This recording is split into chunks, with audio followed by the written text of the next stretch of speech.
Today we will discuss question number UPSC prelims 2020 GS paper. Okay, ये paper अभी तक का सबसे मतलब कंट्रोवर्शियल पेपर रहा. ओके, यहाँ पर एक्चुअली ये रहा कि जो हम एस्टिमेट कर रहे थे उससे सब बच्चों को अराउंड 15 मतलब 10 to 15 मार्क का डिफरेंस आया. जो हमने सोचा था मतलब जो हम पी के हिसाब से निकाल रहे थे और जो फाइनल यूपीएससी पी से जो आंसर आ रहे थे, तो इसमें करीब देखो 2 क्वेश्चन ड्रॉप किए गए. ऐसा जनरली नहीं होता, लेकिन 2 क्वेश्चन ड्रॉप किए गए और कुछ 5 से 6 आंसर्स ऐसे हैं कि सबकी कोई दूसरा आंसर बोल रहे हैं, लेकिन यूपीएससी की से आंसर दूसरा है. तो हम थोड़ा सा उस पर डिस्कस करेंगे. ओके, तो ये हमारा प्रीलिम्स 2020 पेपर है. स्क्रीन दिख रही है जो स्टूडेंट ऑनलाइन है उनको? Yes sir. स्क्रीन दिख रही है ना? ठीक है, चलो. हाँ, अब देखो क्वेश्चन नंबर 1.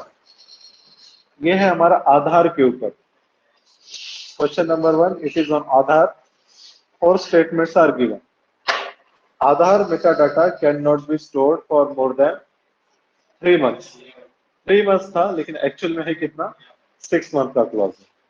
ओके, ठीक है. दूसरा स्टेटमेंट रीड करो. State can not enter into any contract with private corporation for sharing of Aadhaar data. Aadhaar data state share नहीं कर सकता कोई प्राइवेट पार्टी से. ये सुप्रीम कोर्ट का जजमेंट आया था. ये सही.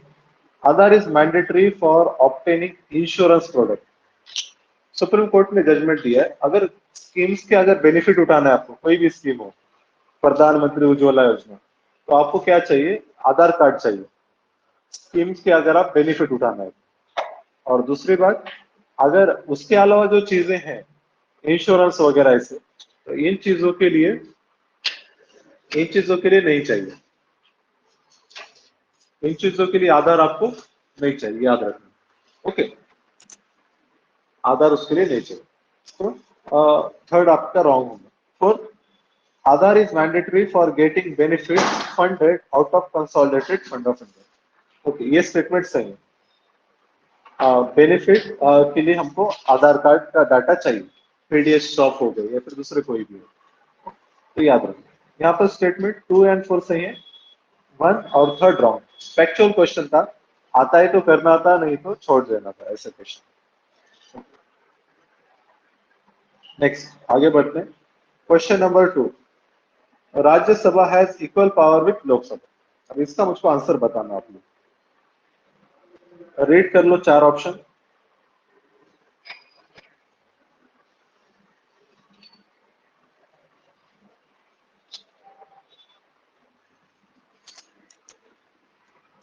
ऑल इंडिया सर्विस नया तैयार करने का पावर किसको है? राज्यसभा को. तो स्पेशल पावर है आर्टिकल 312. ये तो नहीं आएगा. इसके बाद दूसरी चीज क्या है? Amending the constitution. Equal power होता है, दोनों हाउसेस में आपको सेपरेट रिजोल्यूशन पास कराना. ओके, ये एक चीज है. इसका removal of government. Government no confidence motion कहाँ पे पास होता है? लोकसभा में होता है, तो अनइक्वल है. और making cut motions. Cut motions भी कहाँ पे पास होते हैं? लोकसभा में. कट मोशन भी और डिमांड फॉर ग्रांट्स दोनों भी लोकसभा में पास. ये आंसर आपका आएगा B. Question number 3. with reference to the funds under the members of parliament local area development scheme MPLAD, which of the following statements are correct? Okay, इसको read कर लो और answer निकालने की कोशिश करो.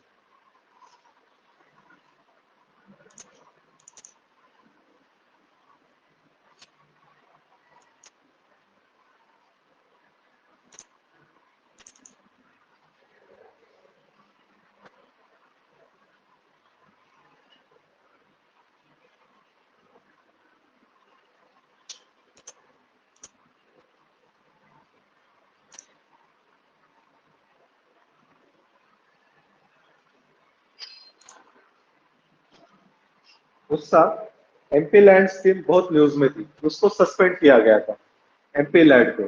तो उस तो क्वेश्चन उसके ऊपर एक्सपेक्टेड था कि एमपी लैंड पे क्वेश्चन पूछा जाएगा। MP land scheme member of parliament local area development scheme, ये स्कीम इसलिए है कि एमपी को कुछ पैसा दिया जाता है और हर साल 5 करोड़ रुपए, और वो पैसा आपको डेवलपमेंटल वर्क पे काम करना है आपकी कॉन्स्टिट्यूएंसी में। तो उसके लिए स्कीम लाई गई थी, पर उस साल गया था, इसमें तो काफी इरेगुलरिटीज हो रहे थे। Just 1 minute.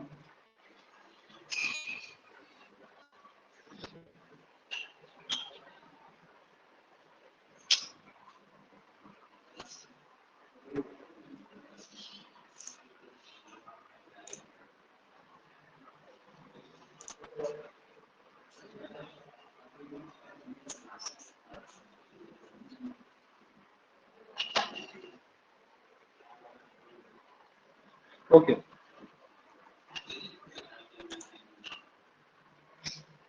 अब देखो, हम एमपी लैड के बारे में देख रहे थे, ठीक है। First statement, MP LAD funds must be used to create durable assets like physical infrastructure for health education. General statement है, पॉजिटिव स्टेटमेंट है, सही रहेगा। ओके। दूसरा, specified portion of each MPs fund must benefit SC ST population, ये सही है, इतना इतना अमाउंट एससी एसटी पे खर्च करना, सही है। Third, MP-led funds are sanctioned on yearly basis, and the unused funds cannot be carried forward to the next year.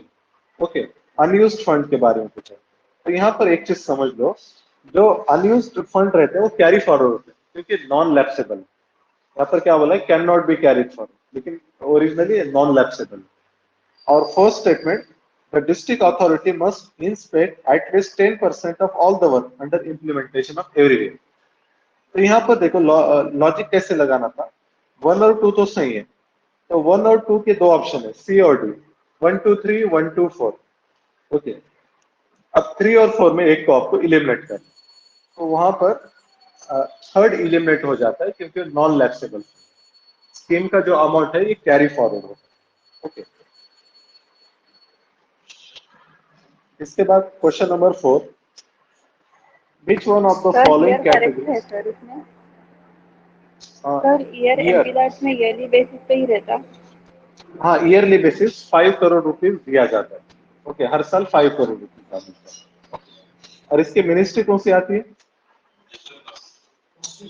Mostly ministry of statistics and programme implementation. ऐसी और एक स्कीम है, member of parliament, सांची scheme, Sansad Adarsh Gram सर Yojana. Okay, हाँ can you just repeat the ministry. हाँ, ministry है ministry of statistics and programme implementation. Okay, और एक स्कीम है जिसको हम सांझी भी कहते हैं, संसद आदर्श ग्राम योजना। इसमें क्या है कि हर साल एक विलेज आपको आइडियल विलेज लेवल पे डेवलप करना है। ओके, ये शायद मिनिस्ट्री ऑफ रूरल डेवलपमेंट, उस स्कीम के बारे में थोड़ा देख लो। इसके बाद स्टेटमेंट 2, हाँ हाँ, यस,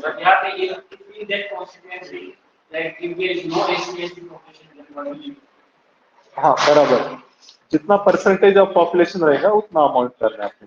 नहीं है तो नहीं, हाँ, तो ओपन ओपन मतलब खर्च नहीं है तो पॉसिबल ही नहीं खर्च कर रहा हूँ, तो नहीं रहेगा, उसको क्राइटेरिया नहीं रहेगा। ओके, अगर है तो उनके हिसाब से। सांझी स्कीम, सांझी संसद आदर्श ग्राम योजना, सांझी स्कीम। जो अपना स्कीम वाला मैगजीन रहता है, तो उसमें कैसा पढ़ना देते उसको, आइस पार्लियामेंट का आता है, विजन का भी आता है, पूरा बहुत बड़ा रहता है, पूरा नहीं पढ़ना। क्या करो, उसका इंडेक्स पेज पढ़ो, इंडेक्स पेज से एक चीज क्लियर होगी, स्कीम और उसकी मिनिस्ट्री, ये आपको पता चल जाता है। दूसरा क्या काम करना है, वो स्कीम का ऑब्जेक्टिव क्या है, मेन ऑब्जेक्टिव सिर्फ, जैसा पीएम उज्ज्वला योजना है, एलपीजी कनेक्शन, तो बस उज्ज्वला के सामने LPG connection, just right LPG connection. ऐसे ही हर स्कीम का क्या करो, जस्ट 2 3 वर्ड्स में उसके सामने उसका पर्पज लिखो और उसके इंडेक्स पेज पे रिवाइज करना, अंदर बुकलेट पे नहीं जाना है, इंडेक्स पेज पे ही करना, ठीक है। अब आगे आते हैं, which one of the following categories of fundamental rights incorporate protection against untouchability as a form of discrimination? Untouchability, Article 17. Okay मतलब अनटचेबिलिटी से होते आर्टिकल 14 टू 18 इसमें आता है राइट टू इक्वालिटी। ओके, इसके बाद question number 5, in India separation of judiciary from the executive is enshrined और enjoined bye, कहां पर मेंशन है? डीपीएसपी आर्टिकल 50, याद रखें। आर्टिकल 51 किसके लिए है? International relation to promote friendly peaceful relation. Okay, अब आगे बढ़ते हैं, क्वेश्चन नंबर 6 क्या पूछा गया यहाँ पे? Along the budget, the finance minister also places other documents before the parliament which include macroeconomic framework statement. Budget के साथ कुछ और डॉक्यूमेंट्स भी प्लेस किए जाते हैं पार्लियामेंट में, जैसा कि micro economic framework statement. The aforesaid document is presented because this is mandated by, ये कौन से लॉ में मैंडेट किया गया? ओके, तो यहाँ पर हमारा आंसर आएगा provision of fiscal responsibility budgetary management, FRBM act 2003। यह एक बहुत ही इंपॉर्टेंट है। इसमें टारगेट दिए गए हमको फिस्कल डेफिसिट कितना करना है, और इसी तरीके से इफेक्टिव रेवेन्यू डेफिसिट कितना रखना है, रेवेन्यू डेफिसिट कितना रखना है। ओके, इसके टारगेट दिए। इसको अमेंड करने के लिए एक कमेटी बनाई गई थी कुछ साल पहले, उसका नाम क्या है? NK Singh committee. He is the chairman of 15th Finance Commission. Okay, revenue deficit और इफेक्टिव रेवेन्यू डेफिसिट दोनों में डिफरेंस क्या रहता है? पहले तो बताओ रेवेन्यू डेफिसिट क्या रहता है? Revenue expense minus revenue receipts. और effective revenue deficit not interest grants given to states, हाँ, grants given to state for capital expenditure, ये आता है इफेक्टिव रेवेन्यू। ओके, तो ये चीज समझ लो। इसके बाद देखो क्वेश्चन नंबर 7, और कॉन्स्टिट्यूशनल गवर्नमेंट बाय डेफिनेशन कल ही डिस्कस किए थे ना कॉन्स्टिट्यूशनल गवर्नमेंट, और government limited by constitution. Okay, तो लिमिटेड गवर्नमेंट को कॉन्स्टिट्यूशनल गवर्नमेंट है, याद रखो। सेम क्वेश्चन पूछा गया 2021। Question number 8, other than fundamental right, which of the following parts of Constitution of India reflect the principle of provision of universal declaration of human rights? देखो, United nation ने एक declaration किया था 1940 about universal human right. ये हर citizen को ये rights रहने चाहिए। ये बहुत ही ब्रॉड बेस्ड राइट्स है 48 में, और हमारा पूरा कॉन्स्टिट्यूशन उससे इन्फ्लुएंस है, याद रखना। उसमें ब्रॉड बेस्ड राइट रहेंगे, right to life, right to liberty, right to privacy, IPR के राइट्स रहेंगे, और इसी तरीके से उसमें राइट टू मैरिज भी है। ऐसे बहुत सारे जो बेसिक चीजें हैं ना, सब उसमें इंक्लूडेड है। तो इसका आंसर क्या रहेगा? UDHR के प्रिंसिपल कहाँ पे रिफ्लेक्ट होते हैं? तो पूरा कॉन्स्टिट्यूशन हमारा मतलब उसका रिफ्लेक्शन है। यहाँ पे ऑल ऑफ दिस आंसर आते हैं। प्रियम्बल जस्टिस, लिबर्टी, इक्वालिटी की बात करता है। DPSP तो है ही, वेलफेयर की बात करता है। और फंडामेंटल ड्यूटीज यहाँ पर भी इन्वायरमेंट प्रोटेक्शन है, फिर चाइल्ड का वेलफेयर भी है फंडामेंटल ड्यूटीज में। Woman practice derogatory to the woman, उसको छोड़ देना है। ये सारे UDHR से इन्फ्लुएंस डायरेक्टली इनडायरेक्टली। यहाँ पे आंसर आएगा 1 2 3। अब आपका होमवर्क क्या है? UDHR का जो चार्टर है ना वो पढ़ ले। चार्टर मतलब UDHR में राइट्स है, एक अराउंड 30 आर्टिकल्स है, बस राइट्स मेंशन है, right to marriage, right to movement, right to speech, तो पढ़ लो एक बार।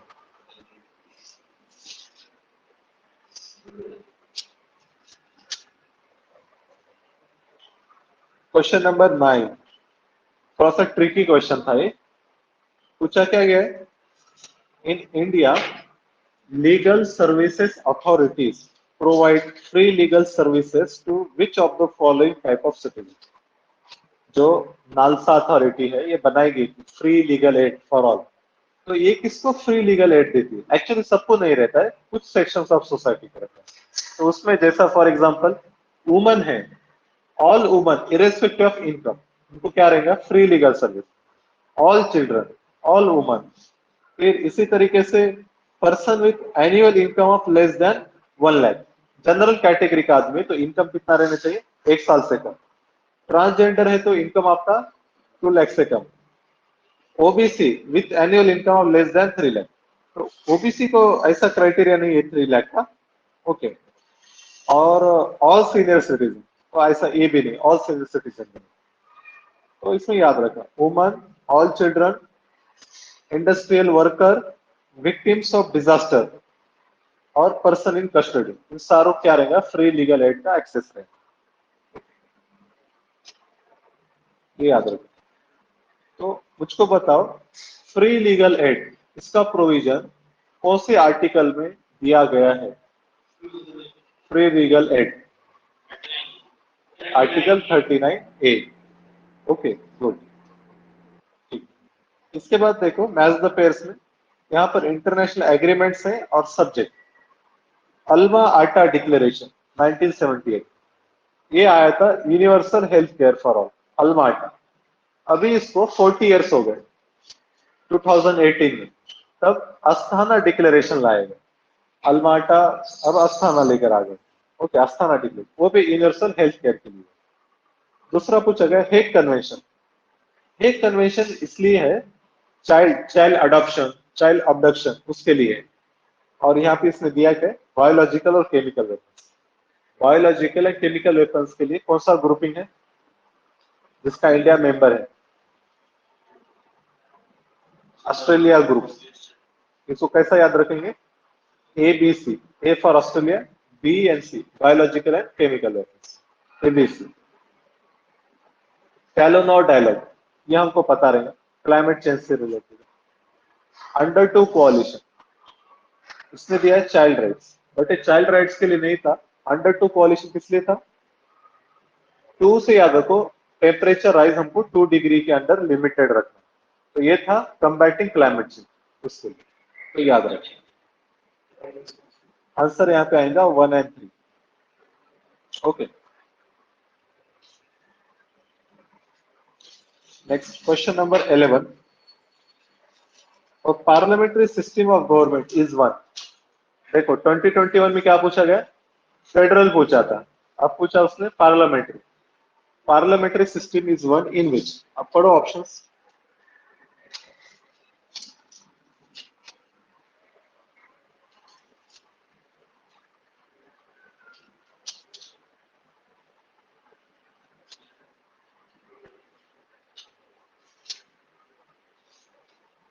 सी and D are extreme, eliminate हो जाएंगे, C and D. A, all political parties in parliament are represented in the government, ऐसा रहता है कि अपोजिशन रहता है गवर्नमेंट में? नहीं रहता, वो निकल जाएगा। आंसर आएगा हमारा B, government is responsible to the parliament and can be removed by it, okay. Parliament no confidence motion pass कराकर गवर्नमेंट को निकाल सकती है। जो ऑप्शन सी है ना, वो है राइट टू रिकॉल, इलेक्ट करना भी और वापस बुलाना भी, इसको डायरेक्ट डेमोक्रेसी भी कह सकते हैं, राइट टू रिकॉल है। Question number 12, which part of the constitution of India declare ideal of welfare state? अब देखो वेलफेयर स्टेट कहां पर दिया गया, तो यहाँ पे डायरेक्ट, पहले ऑप्शन पढ़ो फिर उसका देखो कि डायरेक्ट वेलफेयर ऐसा वर्ड कहां पे दिया गया। Right to welfare, article 38 DPS.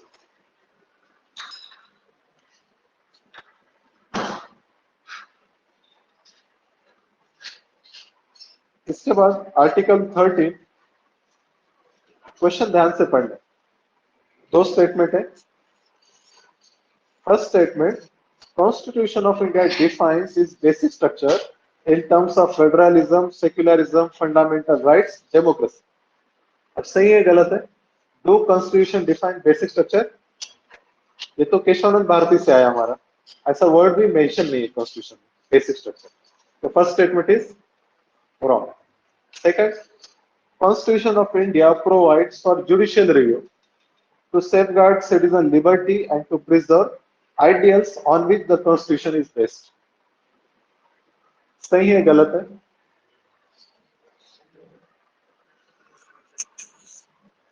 बताओ।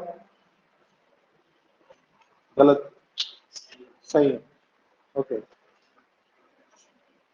तो देखो यहाँ पर अब हमने भी ऑल 1 और 2 दोनों देखकर तो ऐसा लग रहा है कि ओनली 2 आंसर रहना चाहिए, है ना? तो 2 स्टेटमेंट सही है, पर यूपीएससी के हिसाब से इसका आंसर क्या है? Neither 1 not 2। अब देखो शायद वो लोगों ने उसका मीनिंग ऐसा लिया होगा, कॉन्स्टिट्यूशन अपने प्रोवाइड्स फॉर जुडिशियल रिव्यू, तो एग्जामिनर में का ओपिनियन ऐसा होगा कि मतलब जुडिशियल रिव्यू कहां पर भी मेंशन नहीं, डायरेक्टली इनडायरेक्टली मेंशन है। ओके, आर्टिकल 13 में भी मिलेगा, आर्टिकल 32 में भी मिलेगा। 13 में जो अगेंस्ट फंडामेंटल राइट है वो नल एंड वाइड होता है, तो यहाँ पर सिर्फ जुडिशियल रिव्यू मिलता है।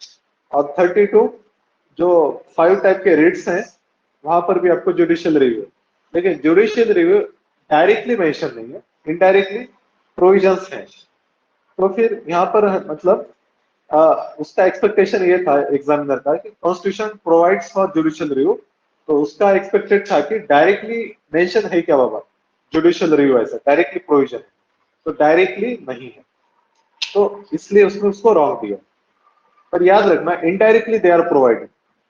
अब यहाँ पर उसको थोड़ा सा ट्विस्ट करके हमको क्वेश्चन ऐसा पूछा जा सकता है कि constitution of India explicitly mention judicial review, ये सही है गलत है? एक्सप्लिसिट बोला तो नहीं, एक्सप्लिसिटली नहीं है, डायरेक्टली नहीं, इम्प्लिसिट है। इम्प्लिसिट मतलब इनडायरेक्ट वे में बताएगा, तो इम्प्लिसिटली पूछा तो सही है, याद रखो। तो आंसर इसका आएगा नेदर 1 नॉट 2। ओके, इसके बाद देखो question number 14। One common agreement between Gandhism and Marxism is, पढ़ो आंसर बताओ, कोशिश करो।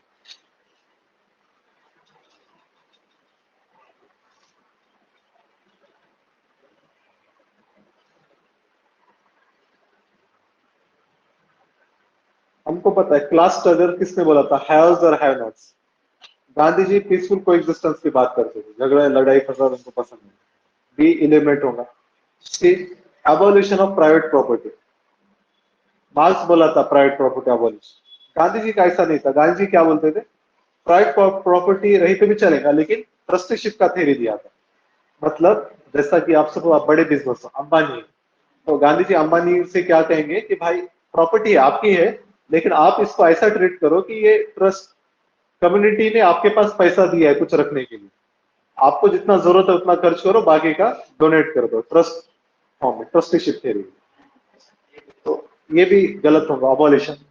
डी इकोनॉमिक डिटर्मिनिज्म, ये भी मार्क्स का एक कंसेप्ट है। मार्क्स क्या बोलेगा, हर चीज रिवॉल्व करती है इकोनॉमी के अराउंड। इवन मार्क्स क्या बोलेगा, रिलीजन जो है ना, हम रिलीजन प्रैक्टिस करते हैं, तो वो बोलेगा कि रिलीजन को इसलिए लाया गया ताकि रिच लोगों का डोमिनेंस बना रखे, गरीब लोग उनके खिलाफ आवाज ना उठाए, इसलिए रिलीजन को लाया गया।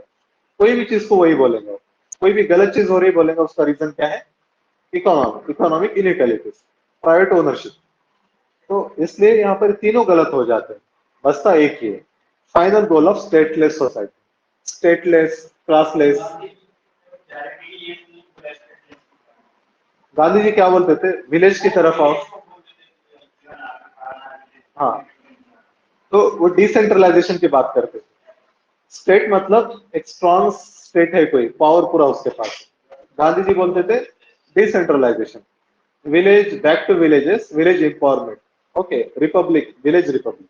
तो देखो ऐसे क्वेश्चन में क्या करो, इलिमिनेट करो नीचे वाले। देखो मोस्ट करेक्ट क्या दिख रहा है, फिर भी सपोज पकड़ भी ले, गांधी जी ने कभी डायरेक्टली बोला नहीं स्टेट नहीं रहना चाहिए, लेकिन तीनों में से थोड़ा सा डिसेंट कौन सा ऑप्शन, इकोनॉमिक डिटर्मिनिज्म। डिटर्मिनिज्म को समझो, जैसा इकोलॉजिकल डिटर्मिनिज्म रहता है, डिटर्मिनिज्म मतलब वही चीज डिसाइड करता है, crucial factor. Economic determinism marks का है। मार्क्स क्या बोलेगा, सोशल, कल्चर, पॉलिटी, हर चीज बेस्ड ऑन इकोनॉमिक डिटर्मिनिज्म। ये तो पॉल साइंस वाले बच्चों को पूछो, वो तुम्हारी बता देंगे इकोनॉमिक डिटर्मिनिज्म क्या है। हमको मतलब वो ही चीज रोल प्ले करे, डिसाइडिंग फैक्टर है। जैसा इन्वायरमेंटल डिटर्मिनेंट,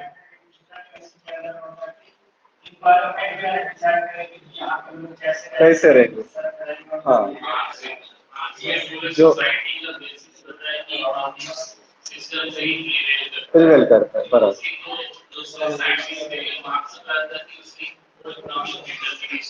डिटर्मिनेशन रिलेट करता है, बराबर। ऐसे बहुत सारे रहते हैं। एक टेक्नोलॉजिकल डिटर्मिनिज्म, पहले अपने पास प्रिमिटिव सोसाइटीज इकोनॉमिक डिटर्मिन ये थे अपने इन्वायरमेंटल डिटर्मिनिज्म, और जो अभी का है technological determinism, technology dominate role play करती है, नियो डिटर्मिनिज्म। ठीक है, अब देखो question number 15, in the context of India which one of the following is characteristics appropriate for bureaucracy. देखो क्वेश्चन बहुत आसान है, बस पढ़ना है और बेस्ट ऑप्शन चूज करना है।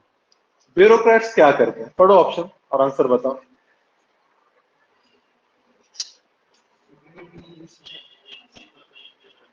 पब्लिक पॉलिसी, कितना सिंपल क्वेश्चन है। ओके, मतलब फ्री में 2 मार्क दे रहे हो। नेक्स्ट, प्रियम्बल और to constitution of India is, अब इसको पढ़ो और कोशिश करो आंसर देने की।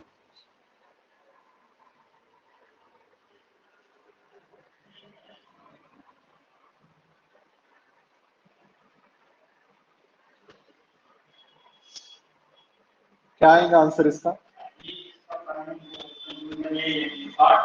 हाँ हाँ, सोर्स भी नहीं है, कुछ नहीं है, लेकिन with respect to other parts, मतलब कोई चीज प्रियम्बल में भी है और कॉन्स्टिट्यूशन में भी, कहाँ पे फंडामेंटल राइट, तो उसको इम्प्लीमेंट कर सकते हैं। ओके, तो इससे रिलेटेड आप देखो, इसका फॉलोअप क्वेश्चन क्या हो सकता है। 3 केसेस हुए हैं जो प्रियम्बल कॉन्स्टिट्यूशन का पार्ट है या नहीं है। एक था बेरोबारी यूनियन, BKL, याद रखना BKL, बेरोबारी यूनियन, उसमें बोला गया कि preamble is not part of constitution. दूसरा है केशवानंद भारती, उसने बोला कि पार्ट है, और एल पार्ट है और अमेंड कर सकते हैं, और उसके बाद LIC ऑफ इंडिया, उसने बोला पार्ट है और अमेंड भी कर सकते हैं। याद रखना BKL। अच्छा, नीचे दिया हुआ है। इसके बाद गोल्ड ट्रैचे, इसको रिजर्व ट्रैचे कहते हैं, रिफर्स टू IMF में देखो, हर कंट्री का एक कोटा रहता है, रिजर्व मनी, आपको कुछ पैसा रखना रहता है, तो उसमें जो जो अमाउंट रखते हैं ना, 75% अमाउंट आप डोमेस्टिक करेंसी में रख सकते हैं, और 25% अमाउंट आपको फॉरेन करेंसी में रखना है, डॉलर में, इसमें अगर कोई भी करेंसी, उसको कहते हैं 25% को रिजर्व ट्रांच। अच्छा, ये देखो जो कोटा है IMF में, पहले तो है, सपोज इंडिया का सपोज क्या है, 100 करोड़ कोटा है सपोज, तो 75 करोड़ इंडिया रुपीज में रख सकता है, और बाकी के 25 करोड़ डॉलर में वगैरह रखना हो, उसको रिजर्व ट्रांच कहते हैं। इसके बाद जो कोटा किन चीजों पे बेस्ड है, तो 4 चीजें, GDP 50%, ओपननेस 30%, इकोनॉमिक वेरिएबिलिटी 15%, और इंटरनेशनल रिजर्व जो फॉरेक्स वगैरह रहते हैं 5%।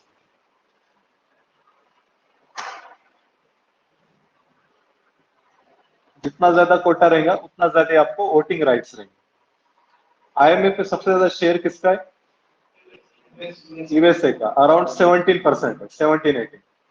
और IMF में एक क्लॉज ऐसा है कि अगर उसमें कुछ मेजर चेंजेस लाना है, रिफॉर्म्स लाना है, यू नीड 85% मेजोरिटी, 85% वोट्स। तो इनडायरेक्टली USA को क्या है, वेटो पावर है। IMF में कोई भी रिफॉर्म विदाउट USA कंसेंट नहीं हो सकता। USA के बाद शायद सेकंड पे जापान है। ओके, इंडिया का रैंक बहुत पीछे है, India at largest quota holder, 2.85% कुछ। अब क्वेश्चन में क्या बोलेगा, India is third largest quota holder in IMF, ऐसा नहीं, 8 लार्जेस्ट है।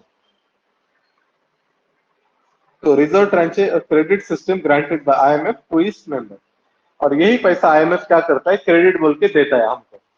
IMF के पास हम रख रहे हैं और इसके ऊपर ही IMF हमको क्रेडिट देता है। Okay, next question number 18, with reference to provisions contained in Part 4 of the Constitution of India, Which of the following statements are correct? Part 4 मतलब DPSP. They shall be enforceable by courts. Are they enforceable? No. DPSP has a fundamental duties. They shall not be enforceable by any court. Same. Principle laid down in this part are to influence the making of laws of the state. Which article?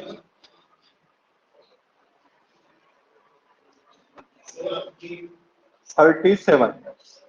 Okay. DPSP start होता है 36 से 36 to 51. 36 में definition of state है. 37 this, and then from 38 proper DPSP. Answer यहाँ पे 2 and 3 है. Okay. 1 is wrong. Question number 19. दो statements हैं. ओके बस ध्यान से पढ़ो इसको. स्टेटमेंट 1 रीड कर लो.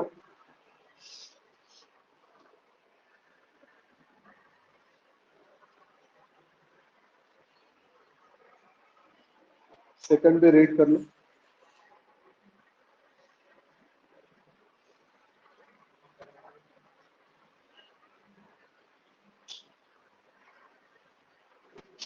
देखो first statement first line according to constitution of India.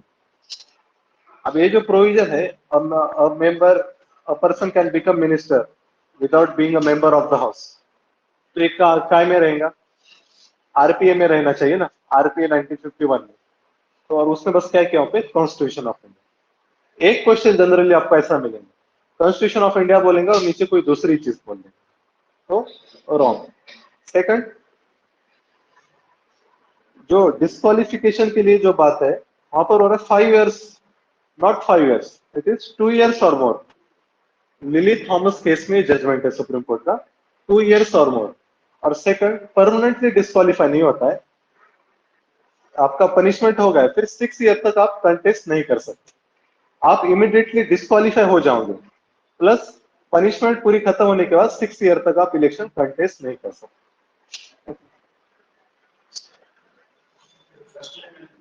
हाँ हाँ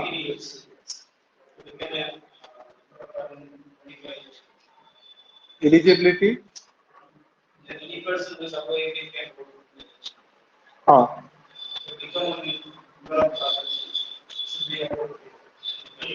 25 years. हाँ हाँ अच्छा हाँ ऐसा भी हो रॉन्ग. बराबर बोलते हैं. ओके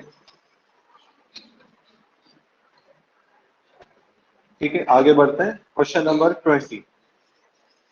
यहाँ पर 3 स्टेटमेंट है. ओके देखो यहाँ पर रीड करो statement. President of India can summon a session of parliament at such place as he thinks fit. Okay ये सही है. प्रेसिडेंट जब चाहे तब और जहां चाहे वहां बुला सकते हैं. समन और प्रोरोग प्रेसिडेंट करेंगे. एडजॉर्नमेंट स्पीकर करेंगे presiding officer. Second the constitution of India provides for 3 sessions of parliament in year but it is not mandatory to conduct all 3 sessions. मुझको बताओ ऐसा मेंशन है कॉन्स्टिट्यूशन में कितने सेशन होना चाहिए? क्या क्या प्रोविजन है? 2 सेशंस भी नहीं है. उसने बस बोला है कि मतलब हाँ maximum gap between 2 sessions should not be more than 6 months. तो वो हिसाब से 2 सेशन मिनिमम होना चाहिए. 3 सेशन ऐसा कुछ नहीं है. Third there is no minimum number of days that parliament is required to meet in a year. ये सही है. मिनिमम डेज का ऐसा कोई भेद नहीं है. आंसर हमारा 1 and 3 है. हाँ लेकिन अभी बहुत प्रोडक्टिविटी डिक्लाइन हो गई पार्लियामेंट की.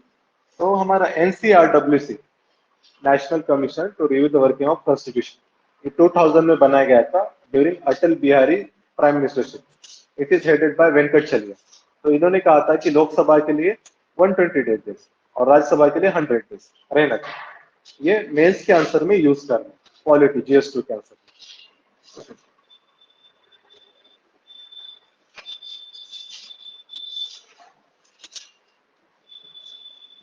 नेक्स्ट अब यहाँ पर हिस्ट्री के क्वेश्चन है.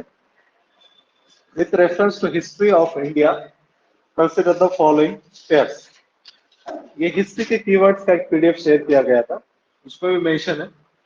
जैसा औरंग, ये शायद आवर पास टू के एनसीईआरटी में दिएगा। औरंग, औरंग कहते हैं वेयर हाउस, गोड हाउस, और इंचार्ज ऑफ ट्रेजरी ये नहीं है, दूसरा रहता है, तो ये रॉन्ग हो गया।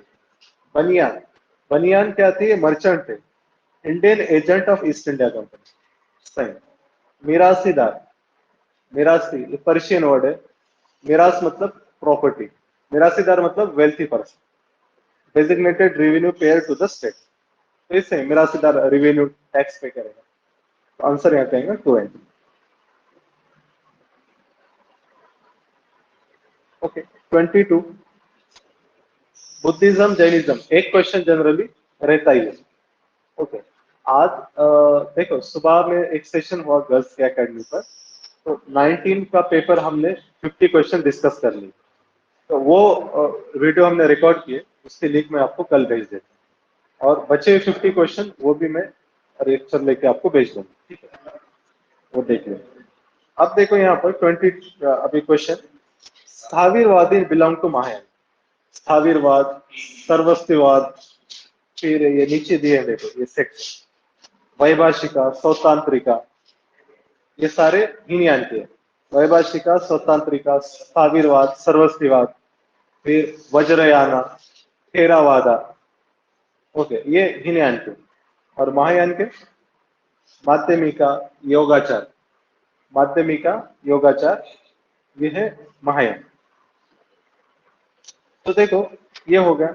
फिर इसी तरीके से Lokottaravadi sect was an offshoot of Mahasanghika, Mahasanghika ये पुराना वर्जन है महायान का, महासंघिका से महायान है, तो लोकोत्तरवादी भी है महायाना सेक्ट महासंघिका, सही। Third, the deification of Buddha by Mahasanghika fostered the Mahayana Buddhism, Hinayana और महायान में डिफरेंस क्या है? महायाना लोग क्या करते हैं? बुद्धा का वर्शिप करते हैं, बुद्धा के स्कल्पचर बनाते हैं, वर्शिप करते हैं। दूसरा ये लोग क्या करते हैं? बोधिसत्व को मानते हैं। बोधिसत्व मतलब ऐसे लोग जो मतलब बहुत अच्छे लोग हैं, जिनको निर्वाणा मिल सकता है, पर वो डिले करते हैं ताकि वो लोग दुनिया में रह के दूसरे लोगों के मतलब मुश्किलात दूर कर सके। तो ये लोग दूसरे लोगों को हेल्प करते हैं सैल्वेशन के लिए। जैसे आपके पास पीर का कंसेप्ट रहता है, वैसे बोधिसत्व का कंसेप्ट यहाँ पर, जैसा Dalai Lama is Bodhisattva, okay, उनको बोधिसत्व माना जाता है। तो बोधिसत्व ये महायान से रिलेटेड, तो यहाँ पर आंसर आएगा हमारा 2N, 1 रॉन्ग है, स्थावीरवादी हीनयान का सेट।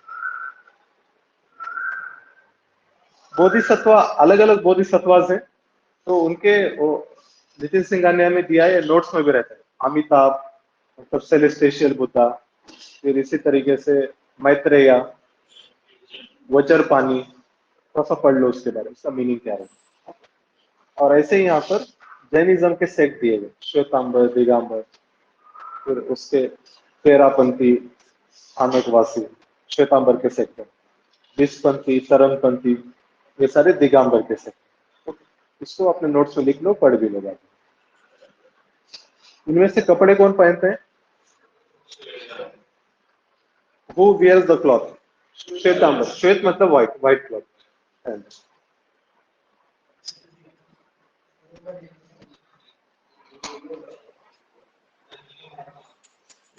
इसके बाद देखो question number 23, which of the following statement correctly explain the impact of industrial revolution of India on India during the first half of 19th century? Okay. Industrial revolution जो हुआ था first half of 1800 to 1850, तो वो period की बात कर रहा है। इंडियन हैंडक्राफ्ट वे रूइंड, ये सही था। रूइन क्यों हुआ? क्योंकि ब्रिटिश क्या कर रहे थे? चीप प्रोडक्ट इंपोर्ट कर रहे थे और अपना जो प्रोडक्ट है उस पर हाई टैक्स लगा रहे थे, अपना डोमेस्टिक मैन्युफैक्चरिंग पूरा खत्म हो गया।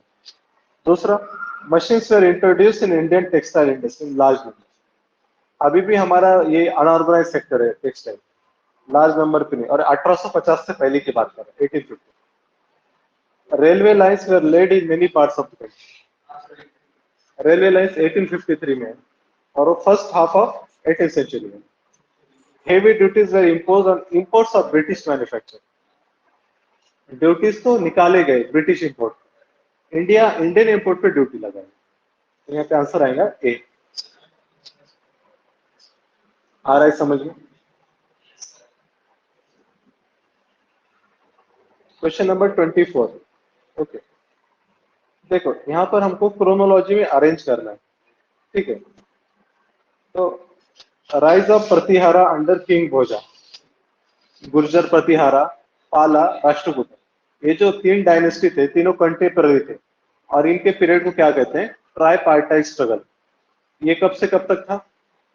750 AD to 1000 AD, tripartite struggle. Pratihara, Palas और राष्ट्रकूटा। ओके, पल्लवास, पल्लवास थे 7th सेंचुरी में। पल्लवा, हर्षा और चालुक्य, पुलकेशिन, ये कंटेम्पररी थे। ओके, और इसके बाद थर्ड जो क्वेश्चन है, ऑप्शन है चोला। चोला, अभी लैटर चोला की बात कर रहे हैं, establishment of Chola power by Parantaka. Later Chola 10th century 11th century, ये 1000 के आसपास था। ओके, राजेंद्र, राजराजा, याद रखना। तो हमको सीक्वेंस पूछा गया, तो यहाँ पे देखो चोला सबसे लास्ट में आएंगे, सबसे पहले पल्लव आएंगे, ठीक है। एक चीज हो गई हमारी क्लियर। अब प्रतिहारा और पाला दोनों भी कंटेम्पररी, अब डिसाइड कैसा करेंगे? स्टेटमेंट 1 क्या हो रहा है? Rise of Pratihara under king भोजन। और फोर्थ क्या हो रहा है? पाला dynasty founded by Gopal. Rise पहले होगा क्या फाउंडेशन पहले होता है? फाउंडेशन होगा, फिर कोई एक अच्छा बड़ा किंग आएगा, जैसा मुगल में अकबर के टाइम राइज हो गया। ओके, दिल्ली सल्तनत में खिलजी के टाइम पे फाउंडेशन होगा, फिर राइज होगा। तो वो हिसाब से आप बोल सकते हैं कि पाला का पहले फाउंडेशन होगा, फिर राइज ऑफ गुर्जरपति। आंसर आएगा 2413।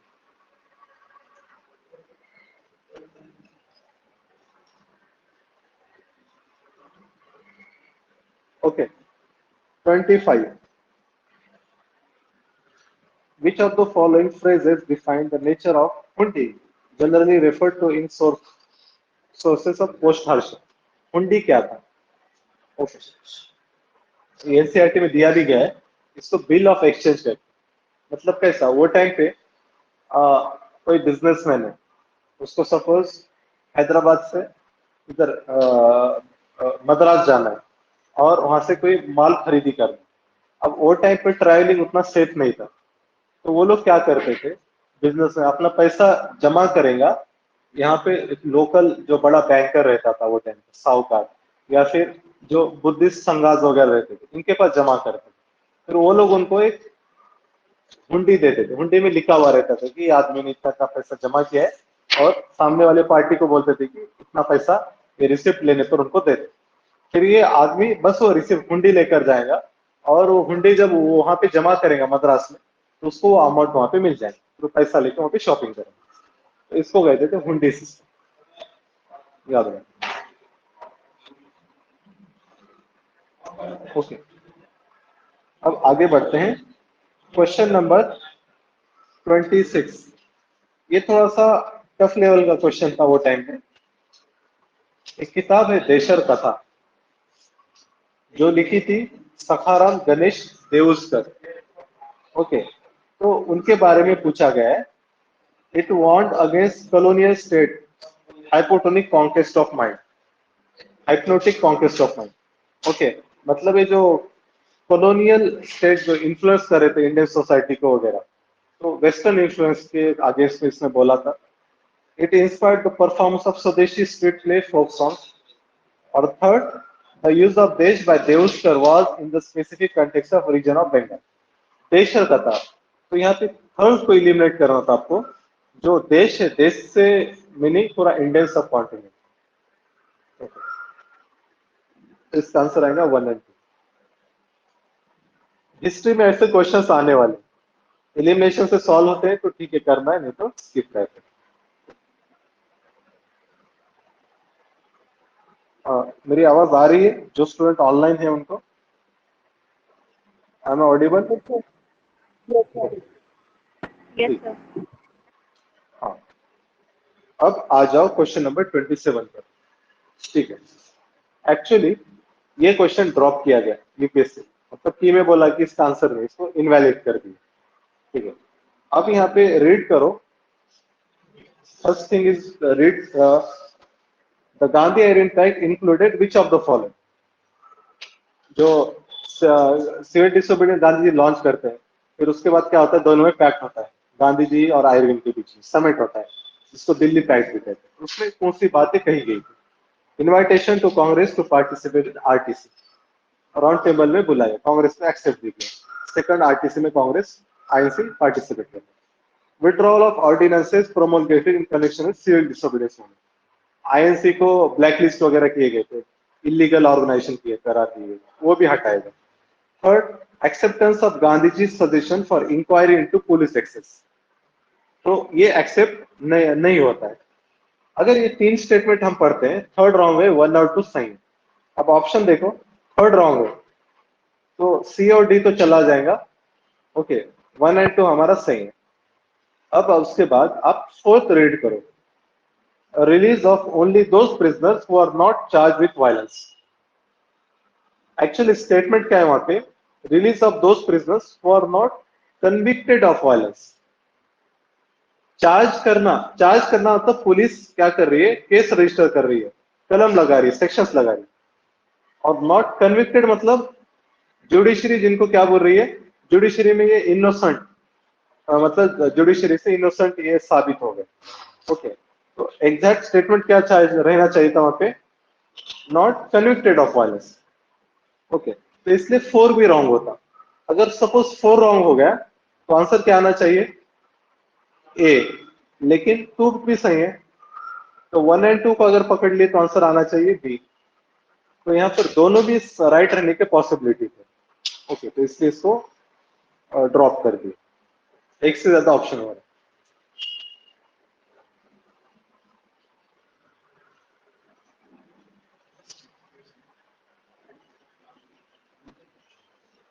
कोई डाउट किसी को? ये चैप्टर काफी इंपॉर्टेंट है, स्पेक्ट्रम में से वगैरह पढ़ रहे हैं तो उसमें से देख लेना कि जैसा 27 से आगे के पूरे 31 तक ईयर्स इंपॉर्टेंट। 27 में साइमन कमीशन आता है। ओके, फिर कांग्रेस क्या बोलते हैं, सब ऑल पार्टी मीटिंग होती, बोलते हैं कि नहीं हम अपना कॉन्स्टिट्यूशन बनाएंगे। फिर कांग्रेस क्या करती है, नेहरू कमेटी गठित करती है। नेहरू कमेटी अपना रिपोर्ट सबमिट करी, 28 में बनाते, 29 में रिपोर्ट सबमिट होता है। 29 में सेशन में सबमिट होता है, मोतीलाल नेहरू प्रेसिडेंट रहते हैं। ओके, रिपोर्ट एक्सेप्ट होता है। फिर उसके बाद 30 में क्या होता है, आईएनसी का लाहौर सेशन होता है। 29 में, हाँ 29 में सेशन होगा आईएनसी का, और उसमें जवाहरलाल नेहरू प्रेसिडेंट थे। और वो क्या बोलते हैं, हम क्या करेंगे, गवर्नमेंट को बोलते हैं कि हमको कंप्लीट इंडिपेंडेंस दे दे, नहीं दिए आपने तो हम लॉन्च करेंगे, 1 महीने का टाइम देते। फिर मूवमेंट लॉन्च कर देते सिविल डिसोबीडियंस। ओके, 30 में हुआ है सेशन। हाँ, जो लाहौर सेशन हुआ 30 में हुआ। ठीक है, फिर 29 में हुआ, ठीक है बराबर, 29 में होता है, और 26 जनवरी को इंडिपेंडेंस डे मनाते हैं 30। फिर मूवमेंट लॉन्च करते हैं, 30 में पूरा मूवमेंट चलेगा सीडीएम। और फिर उसके बाद क्या होता है, मूवमेंट के बाद फिर 1 साल मूवमेंट चलता है, फिर गवर्नमेंट भी थोड़ा सा सॉफ्ट हो जाती है, पैक्ट होता है गांधी इरविन पैक्ट। तो गांधी इरविन पैक्ट वो पता रहना चाहिए। फिर इसी तरीके से जब ये नेहरू रिपोर्ट बन रहा था, तब मुस्लिम लीग ने डिमांड रखे थे अपने, उसको कहते हैं दिल्ली प्रपोजल्स। ओके, वो याद रखना। और जो गांधी इरविन पैक्ट उसको दिल्ली पैक्ट भी कहते हैं। ठीक है, ये चीज। इसके बाद आगे बढ़ते हैं। 28, Vital Vidwans, the first monthly journal to have untouchable people as its target audience, was published by. Okay, Vital Vidhvans. ये देखो, जो दलित लिटरेचर है उस पे एक क्वेश्चन आता है, दलित लोअर कास्ट मूवमेंट तो पूछेगा या फिर कोई राइटर वगैरह उससे पूछेंगे। तो विटाल विद्वंस ये बुक लिखी थी गोपाल बाबा वलंकर। ओके, इनके बारे में थोड़ा सा हमारा काम बनता है कि ज्योतिबा फुले के बारे में पढ़ लो, सत्याशोधक समाज उन्होंने बनाया। मोहनदास करमचंद गांधी ऑल इंडिया हरिजन सेवक संघ बनाए थे, ऑल इंडिया अनटचेबिलिटी लीग भी इसको कहते हैं। ओके, भीमराव रामजी अंबेडकर, इनका तो पूरा काम मतलब लोअर कास्ट के लिए, all India schedule caste federation था, 42 में आता है। हरिजन सेवा संघ 1932 में आता है। और सत्याशोधक समाज कब आता है? 1873। सत्याशोधक समाज 1873, और उसके बाद एक रहता है अपना आर्य समाज, वो 75 में है। 1875 याद रखना, सीक्वेंस पूछ सकते हैं। ओके, इसके बाद क्वेश्चन नंबर 29। मेरी आवाज आ रही है online students? Yes, sir. Okay, question number 29 क्या पूछा गया है? With reference to history of India, the term स्कूल वापा एंड द्रोण वापा, किसी ने बताया था वापा मतलब मेजरमेंट। ओके, तो मेजरमेंट ऑफ लैंड के लिए ये यूनिट थे, कुल वापा, द्रोण वापा। ओके, लैंड रेवेन्यू से रिलेटेड जो टर्म्स रहते हैं ना वो इंपॉर्टेंट रहते हैं। जैसा सिकंदर लोधी के टाइम पे आया था गज ए सिकंदरी, वो पता रहना चाहिए। फिर टोडरमल, अकबर के टाइम टोडरमल था, 10 साल सिस्टम लेकर आए थे। ओके, उसके बारे में मालूमात रहना चाहिए, 10 साल। फिर ब्रिटिश पीरियड में 3 सेटलमेंट आए, परमानेंट, रैयतवारी, जमींदारी। तो हमने मैप देख के डिस्कस किया था, याद है लास्ट मीटिंग में, उसका मैप कौन से रीजन में था और उसका की डिफरेंस क्या है। Okay, question number 30। ओके, यहाँ पे एक इंस्क्रिप्शन के बारे में दिया गया है, देखो, और पूछा गया है कि इसमें से कौन से किंग का इंस्क्रिप्शन है, उसको पढ़ो।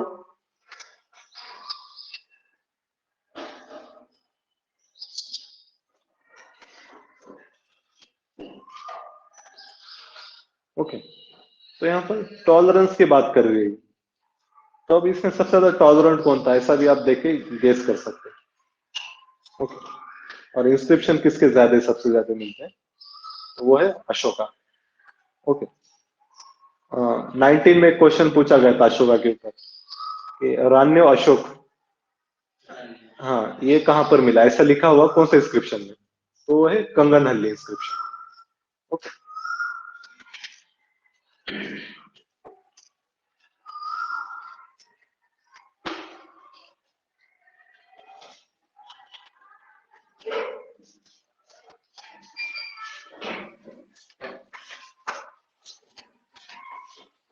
ठीक है, अब हम आगे बढ़ते हैं। Question number 31, with reference to cultural history of India, which one of the following is correct description of परमितास।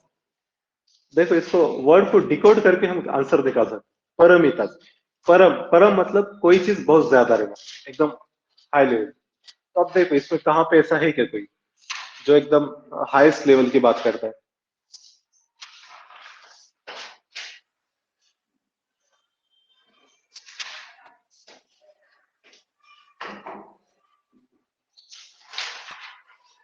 क्या रहना चाहिए आंसर? परमिताज, ऐसे लोग जिनके पास हाईएस्ट क्वालिटीज हैं, तो आंसर आएगा C, perfections whose attainment led to Bodhisattva path. मतलब परफेक्शन है, ऐसे क्वालिटीज हैं जो किसी के पास आ गए तो वो क्या हो गया, परमिताज बन जाता। तो यहाँ पर क्वालिटीज दिए गए कुछ 6 क्वालिटीज हैं। जेनरोसिटी, जेनरोसिटी, काइंडनेस रहना चाहिए, डिसिप्लिन, पेशेंस, डिलीजेंस मतलब केयरफुल रहना चाहिए, विजडम और कंसंट्रेशन। अगर ये 6 चीजें हैं आपके पास मिल गई तो आप मतलब परमिताज बन जाते। परमिताज कहते हैं जिनके पास ये 6 क्वालिटीज रहती हैं। 32, अब ये भी काफी मतलब क्वेश्चन डिस्कस हुआ था वो टाइम पे। इन the context of Indian history, the Rakhmabai case of 1884 revolve around Rakhmabai case. Okay, तो देखो ये जो केस थी, एक्चुअली क्या होता है, रखमाबाई लेडी थी, उनका मैरिज वो जब छोटे थे तभी हुआ था। पर वो क्या बोलते हैं, मतलब वो अपने मैके में ही रहते हैं, in her mothers house, to complete her education. तो 10-12 तक कुछ एजुकेशन हो जाता है। फिर इनका जो शोहर था, her husband, after school education asked her to come with him, to live with him, but she refused. Rakmabai refused. Rakmabai said, I have to complete further education, and जो मैरिज हुआ था मेरा मेरे कंसेंट से नहीं हुआ। She refused to come. ये जो मैटर था वो टाइम पे कोर्ट में जाता, क्योंकि वो टाइम पे डाइवोर्स वगैरह ऐसा हिंदू रिलीजन में अलाउड नहीं था। ओके, फिर अभी कोर्ट में जाता है, कोर्ट में बहुत दिनों तक केस चलता है। ओके, काउंटर आर्गुमेंट आर्गुमेंट बहुत सारे होते हैं, और लॉ के हिसाब से वो टाइम पे वुमन को डाइवोर्स का राइट नहीं था। ठीक है, तो फिर कोर्ट भी मतलब वो सब लोग परेशान हो जाते हैं। बाद में ये केस मीडिएशन से सॉल्व होता है। रखमा भाई को कहा जाता है कि आप कुछ अमाउंट पे कर दो इनको, हर हस्बैंड को, और मैरिज आपका डिसॉल्व हो कर दो, तो ऐसा होता है। तो ये जो केस था, ये था एज ऑफ कंसेंट से रिलेटेड और रेस्टिट्यूशन ऑफ कॉन्जुगल राइट्स, मतलब डाइवोर्स वगैरह लेने के वुमेन्स को भी राइट होना चाहिए। ये तो women's right to gain education, मतलब ये केस में नहीं था। राइट टू एजुकेशन ये थोड़ा सा अलग बात है। भले ही उसका जो ग्राउंड था डाइवोर्स का एजुकेशन से रिलेटेड था, लेकिन ये जो केस रिवॉल्व अराउंड थी एज ऑफ कंसेंट और रेस्टिट्यूशन ऑफ कंजुगल, इसके लिए आंसर इसका आता है 2N। Okay, 33, indigo cultivation in India decline by beginning of 20th century. Indigo का यूज क्या था? कलर करते थे कपड़ों के लिए। अब 20th सेंचुरी में क्या होता है, सिंथेटिक कलर्स वगैरह आ जाते हैं, तो अब इसका डिमांड भी क्या हो जाएगा, कम हो जाएगा। तो वही पूछा, आंसर इसका आएगा बी, क्योंकि जो नए इन्वेंशन हुए थे वो बहुत से चीप थे, इंडिगो से भी सस्ता था, तो इसका डिमांड कम हो जाते, अनप्रॉफिटेबल। आंसर आएगा बी, 33 बी। कोई डाउट? आवाज आ रही है मेरी online students? Yes, sir. Okay, 34, Wellesley established fort William college eight Calcutta because, simple question, इसलिए बनाया था वेलस्ली ने कॉलेज? सिविल सर्विस सर्वेंट्स को ट्रेन करने के लिए। ओके, 1799 में बनाता है वहां पे बंगाल में। So he wanted to train the British civilians for the administrative purpose in India. 35. Again a simple question. With reference to history of India, Ulgulan or Great Tumult is the description of which of the following? Birsa Munda revolt, 1899-1900। अब हमारा काम क्या है, जो tribal uprisings हैं, spectrum में एक छोटे छोटे चैप्टर्स थोड़ा सा पढ़ लेने हैं। Tribal uprising, peasant uprising, worker movement, okay, और सिविल रिबेलियन, तो सब देख लो। Next 36, with reference to scholars, literature of ancient India, consider the following statement. Okay, Panini is associated with Pushyamitra Shunga. हमको पता है शुंगा कन्वाचेदी ये पोस्ट मौर्यन है, शुंगा कन्वाचेदी पोस्ट मौर्यन। पाणिनि कब था? 5th सेंचुरी बीसी में था, जिसने अष्टाध्यायी बुक लिखा था 5th सेंचुरी, मतलब ये मौर्य से पहले का पाणिनि। और पुष्यमित्र शुंगा मौर्य के बाद का, दोनों कंटेम्पररी नहीं रह सकते, ये गलत है। Amar Simha is associated with Harshavardhana. Amar Simha किसके कोर्ट में था? चंद्रगुप्ता टू, उसके नवरत्न में। उसने बुक लिखा था अमर कोश, ये लेक्सिकॉन थी, लेक्सिकॉन ऑफ संस्कृति, अमर सिन्हा अमर कोश लेक्सिकॉन। ठीक है, ये याद रखो। हर्षा तो 7th सेंचुरी में आई। Third, Kalidasa, Kalidas is associated with Chandragupta two. Okay, Kalidas Chandragupta two से एसोसिएटेड था। ये तो करे थे, उसके नवरत्ना में था। ठीक है,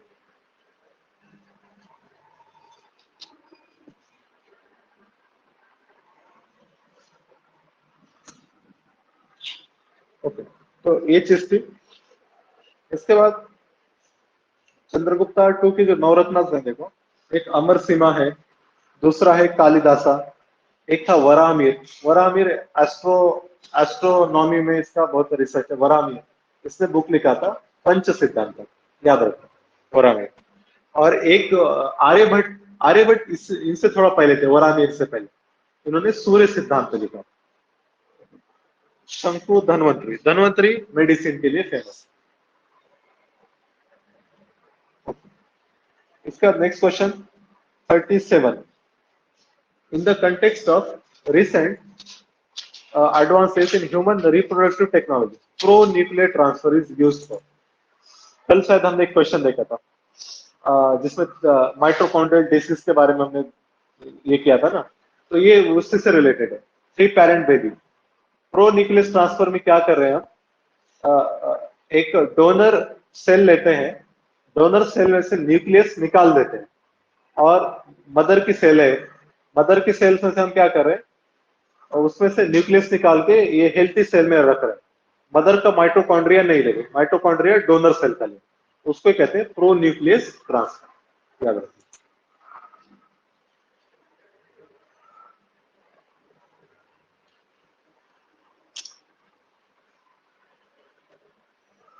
next question 38, with ref with the present state of development artificial intelligence can effectively do which of the following।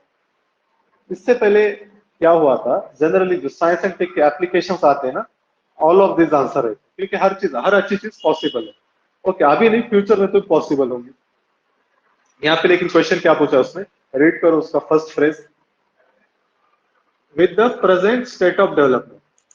अभी प्रेजेंट की बात करो बोल रहे हैं, प्रेजेंट में ये चीज है या नहीं है, इज इट अवेलेबल टुडे और नॉट।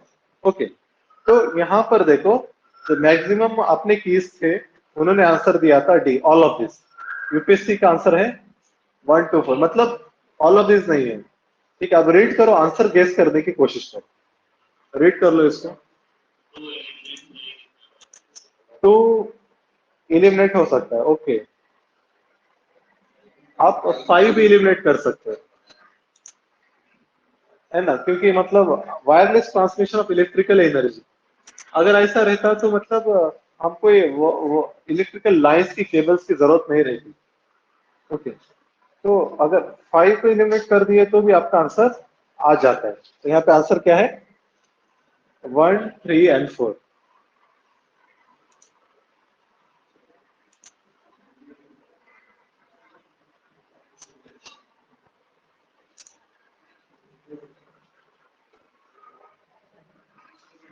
ओके, ऐसे और एक क्वेश्चन है इंटरेस्टिंगली, तो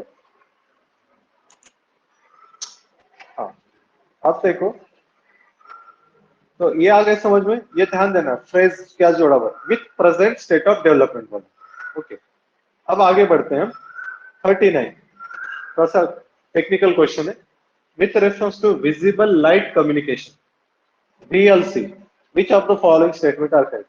विजिबल लाइट, देखो जनरली हम क्या करते हैं, तो रेडियो वेव्स यूज करते हैं या फिर विजिबल लाइट। रेडियो वेव्स में मतलब क्या रहती है, लॉन्ग डिस्टेंस के लिए रेडियो वेव्स अच्छे हैं। ओके, मतलब इसकी वेवलेंथ ज्यादा है तो लॉन्ग डिस्टेंस तक जाते हैं। ओके, और जो लाइट वेव्स जो रहते हैं ऑप्टिकल फाइबर में वगैरह यूज करते हैं। जब हमको डाटा ज्यादा ट्रांसमिट करना है ना, तब हम क्या करते हैं, विजिबल लाइट वगैरह यूज करते हैं। ओके, तो विजिबल लाइट में स्पीड भी फास्ट रहता है, और लेकिन शॉर्ट डिस्टेंस के लिए। तो अब यहाँ पर क्वेश्चन पूछा गया कि मतलब VLC uses electromagnetic spectrum wavelength 375 to 700, ये विजिबल रेंज की वेवलेंथ है, तो ये सही है। Statement 2, VLC is known as long range optical wireless communication. VLC short range के लिए हम यूज करते हैं, not long range, long range के लिए हम रेडियो वेव्स यूज करते हैं। Third statement, VLC can transmit large amount of data faster than Bluetooth। Okay, Bluetooth में भी रेडियो वेव्स यूज होते हैं। ओके, और ब्लूटूथ भले ही वो शॉर्ट है लेकिन वो रेडियो वेव्स यूज करता है, और लेकिन स्पीड उसकी क्या है, कम है। VLC में लाइट वेव्स यूज हो रहे हैं, स्पीड क्या रहेगा, ज्यादा रहेगा, क्योंकि फ्रीक्वेंसी ज्यादा है, जितना ज्यादा फ्रीक्वेंसी उतना ज्यादा स्पीड रहेगा। और fourth, VLC has no electromagnetic interference. VLC में ये बात सही है, इलेक्ट्रोमैग्नेटिक इंटरफेरेंस नहीं रहता है। ओके, आंसर यहाँ पे आएगा 134।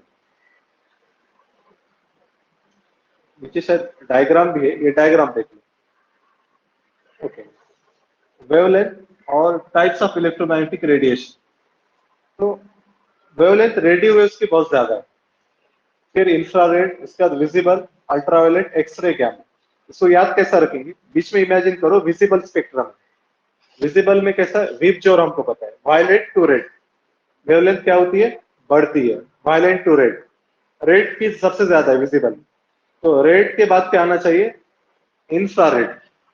रेड से पहले क्या रहेगा, इंफ्रारेड मतलब रेड से ज्यादा वेवलेंथ इंफ्रारेड की, और इंफ्रारेड से पहले माइक्रोवेव, माइक्रोवेव से पहले रेडियो। ओके, रेडियो की वेवलेंथ सबसे ज्यादा। अब इसके बाद ये साइड, राइट साइड में देखो, अल्ट्रा वायलेट, वायलेट के बाद क्या रहना चाहिए, अल्ट्रा वायलेट, वायलेट से ज्यादा अल्ट्रा वायलेट। यहाँ पे वेवलेंथ कम रहती है, फ्रीक्वेंसी ज्यादा है। अल्ट्रा वायलेट यू से स्टार्ट हो रहा है, यू के बाद क्या आता है, वी, वी के बाद एक्स, अल्ट्रा वायलेट यूवी के बाद एक्स रेज आता है, एक्स के बाद गामा, ऐसे याद रखें। ओके, राइट साइड में जाओगे तो क्या होगा, स्पीड ज्यादा रहेगी, लेफ्ट साइड में जाओगे तो लॉन्ग डिस्टेंस के लिए अच्छा, क्योंकि वेवलेंथ ज्यादा है तो इजीली कैन पेनिट्रेट बिल्डिंग्स वगैरह, और वेवलेंथ कम रहे तो पेनिट्रेशन पावर कम रहे। नेक्स्ट, अब देखो, with reference to carbon nano tubes consider the following. यहाँ पर चार स्टेटमेंट दिए हुए हैं। Excuse me, okay, sir. हाँ यस, You missed हाँ, one question about blockchain technology. अच्छा ब्लॉकचेन का एक क्वेश्चन है, ठीक है, क्वेश्चन नंबर 40, ठीक है, हाँ। With reference to blockchain technology consider the following statement. It is a public ledger that everyone can inspect, but which no single user can control. हमको पता है ब्लॉकचेन में क्या रहता है, डिस्ट्रीब्यूटेड लेजर, लेजर मतलब रिकॉर्ड बुक। डाटा स्टोर क्या होता है, हर जो नोड है, जितने भी कंप्यूटर्स हैं आपके सिस्टम में, हर सिस्टम में डाटा स्टोर होता है, इसलिए इसको चेंज करना बहुत मुश्किल है। आप एक कंप्यूटर को हैक कर सकते हो, दो को हैक कर सकते हो, 10 को हैक कर सकते हो, पर पूरा सिस्टम हैक नहीं कर सकते, बहुत मुश्किल है। ठीक है, तो ये distributed decentralised ledger. Second, structure and design of blockchain is such that all the data in it are about cryptocurrency only. ये बहुत ही नैरो वर्ड है। Block cryptocurrency one of the application of blockchain. Blockchain में बहुत सारी चीजें हैं, सो ये wrong है। वैसे टू इलिमिनेट कर दिए तो भी ए और डी बच जाएगा। अब third statement, applications that depend on basic features of blockchain can be developed without anybody's permission. Blockchain is open technology, कोई भी यूज कर सकता है। आंसर आएगा 1 है। अब ब्लॉकचेन से रिलेटेड रिसेंट डेवलपमेंट हमारे लिए इंपॉर्टेंट है, जैसा नेशनल स्ट्रेटेजी ऑन ब्लॉकचेन आई है, किसने लाया, उसके इंपॉर्टेंट प्रोविजन। फिर ब्लॉकचेन, अभी इंडिया ने क्या किया, डिजिटल रुपी लेकर आया है वो। दूसरी बात, जो डिजिटल असेट के ऊपर जो इनकम है, उसको टैक्स के एम्बिट में लाएगा, 30% टैक्सेशन, तो वो चीज, तो ये हमको पता नहीं। ग्लोबल लेवल पे कुछ एग्रीमेंट्स वगैरह साइन हुए तो वो भी पता रहना चाहिए। ओके, एल साल्वाडोर एक कंट्री था, इसने क्या किया, bitcoin as a legal currency declare किया, फर्स्ट कंट्री। ओके, इसके बाद क्वेश्चन नंबर 40, ये है कार्बन नैनो ट्यूब्स के ऊपर। नैनो नैनो ट्यूब या नैनो मटेरियल मतलब ऐसा मटेरियल जिसकी जो कोई भी एक डायमेंशन क्या है, नैनो में, मतलब लेंथ या फिर हाइट या फिर विड्थ, नैनो स्केल में। तो देखो, अब इसको रीड करो।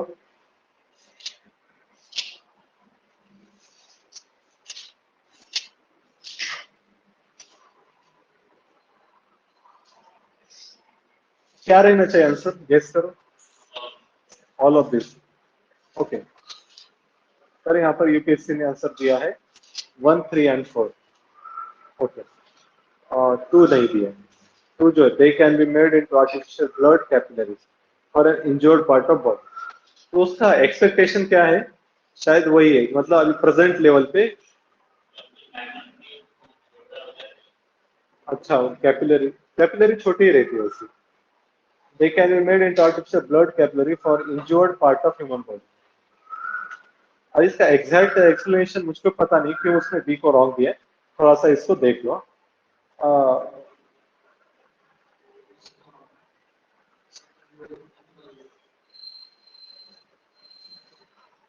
ओके, ठीक है, इसका मैं भी देख लेता हूँ, मुझको कुछ मिला तो मैं आपको पोस्ट कर दूंगा ग्रुप पे। 42, कंसिडर द फॉलोइंग।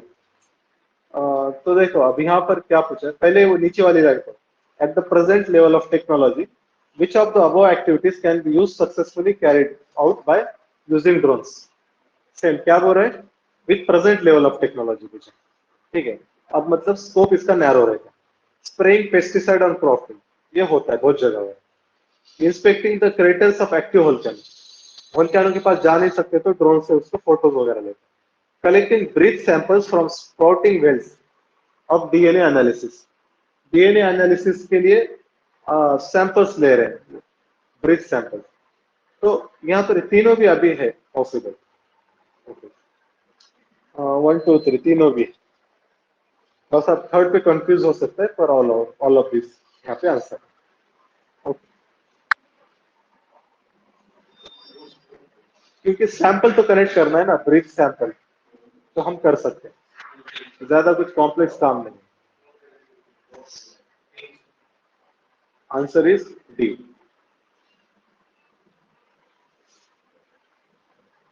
फिर भी मैं इसका आंसर चेक करता हूँ पर।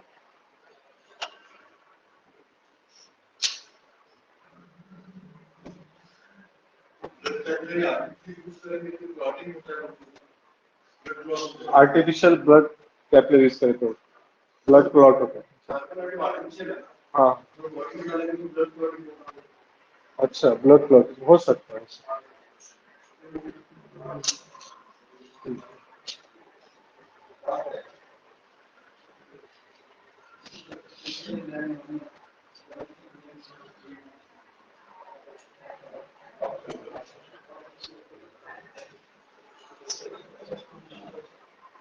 आज हम 50 तक डिस्कस करेंगे क्वेश्चन।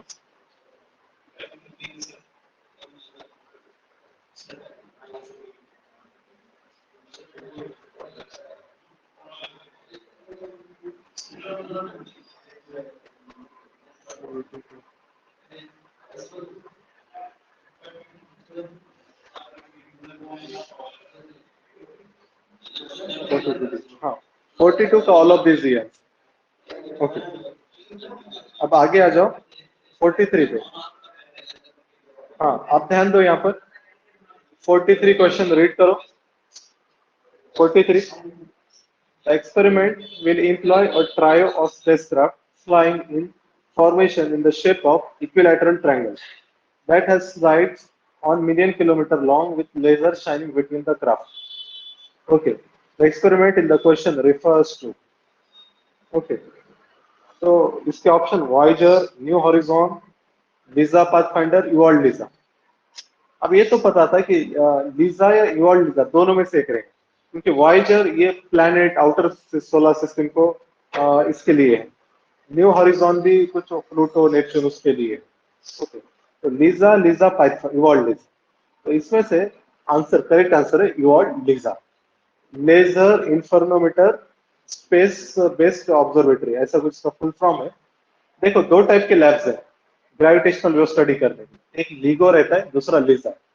लीजा है यू का, यूरोपियन स्पेस एजेंसी, और वो स्पेस में कोशिश करते हैं डिटेक्ट करने की वजह। और लीगो है यूएसए का, वो ग्राउंड लेवल पे डिटेक्ट करने की कोशिश करते हैं। लीगो, लीगो और लीजा।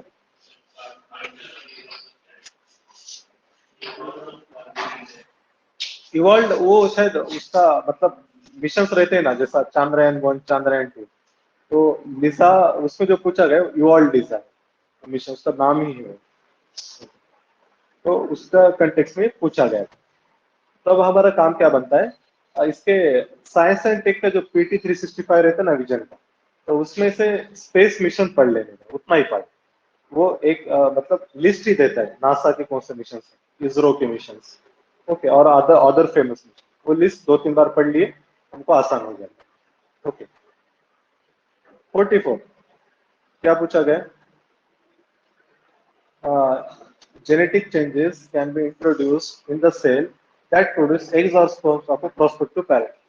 तो ये जो जर्म सेल्स की बात करें, तो उसमें चेंजेस कर सकते हैं, कर सकते हैं। A person genome can be edited before birth at early embryonic stage। Early embryonic stage, ये सही है। देखो, अभी कल हमने एक क्वेश्चन देखा था ना, उसमें क्या था, जो रिकॉम्बिनेंट डीएनए उसके बारे में पूछा, बोला था उसने, बिफोर फर्टिलाइजेशन और आफ्टर फर्टिलाइजेशन। तो आफ्टर फर्टिलाइजेशन में मतलब अर्ली एम्ब्रायनिक स्टेज भी आफ्टर फर्टिलाइजेशन ही आएगा, तो वो सही है। A person can be edited, genome edited before birth at early embryonic stage, edit कर सकते हैं। Third, human induced pluripotent stem cells can be injected into embryo of the tissue. मतलब पॉसिबिलिटी है, कैन बी इंट्रोड्यूस, पॉसिबल है। Okay, इसका answer है D. दरअसल ये जो क्वेश्चन है ये स्टेम सेल्स के बारे में। स्टेम सेल्स बॉडी के ऐसे सेल्स जो अनडिफरेंशिएटेड है, जिनको हम कोई वो सेल्स के जरिए दूसरा पार्ट बना सकते हैं, कोई टिश्यू बना सकते हैं। जैसा कोई पार्ट, लीवर हमारा डैमेज हो गया तो नया लीवर बना लिया, पॉसिबल है ऐसे। ओके, जैसा कि सेल्स रहते हैं, मतलब ऐसे दो टाइप के स्टेम सेल्स रहते हैं, एक सोमैटिक सेल्स और दूसरा जर्म सेल्स।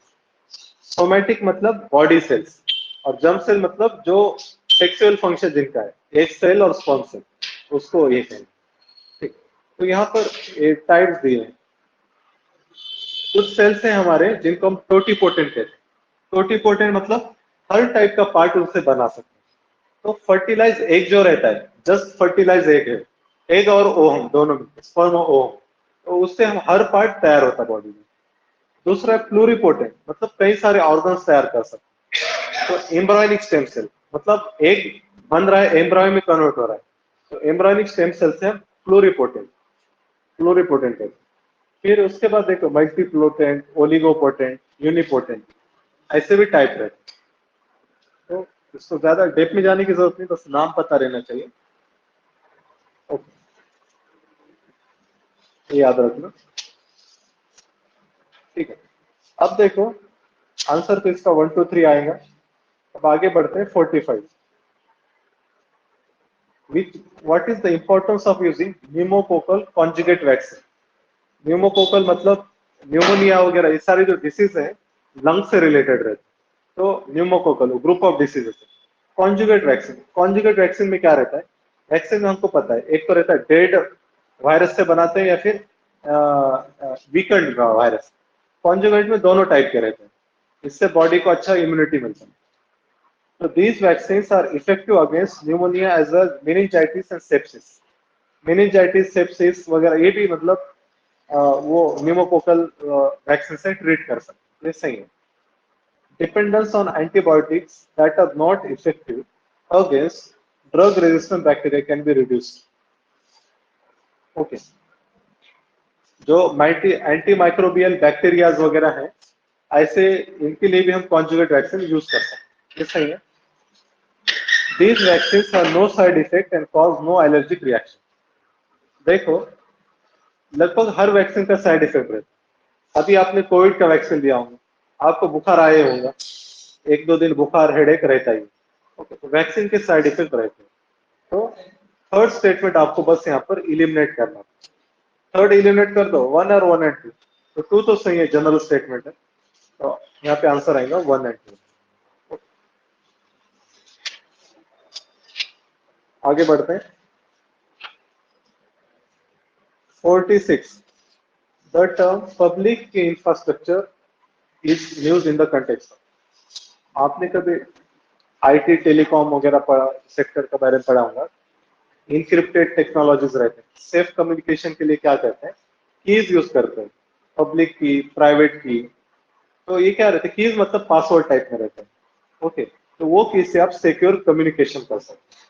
तो ये है डिजिटल सिक्योरिटी इंफ्रास्ट्रक्चर, उसके लिए ऑप्शन है। विजिबल नहीं, थोड़ा सा पीडीएफ ब्लर है ये। डिजिटल सिक्योरिटी इंफ्रास्ट्रक्चर उससे रिलेटेड। ओके, याद रखें। नेक्स्ट आगे बढ़ते हैं 47। Which of the following statement are correct regarding the general difference between plant and animal cells? Okay, दोनों में क्या डिफरेंस है? रीड करो तीन ऑप्शंस।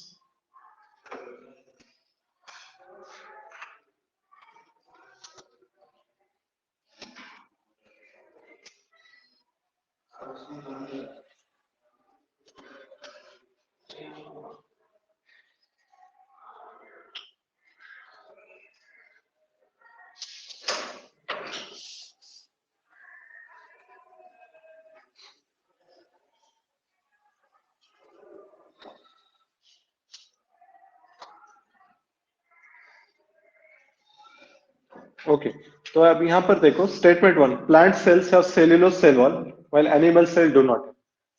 सेल वॉल हमको पता है प्लांट सेल में ही रहता है, ओके, एनिमल सेल में नहीं रहता। Plant cells do not have plasma membrane unlike animals.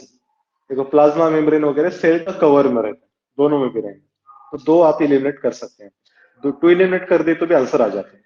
Third, mature plant cell has one large vacuole while animal cell has many small vacuoles.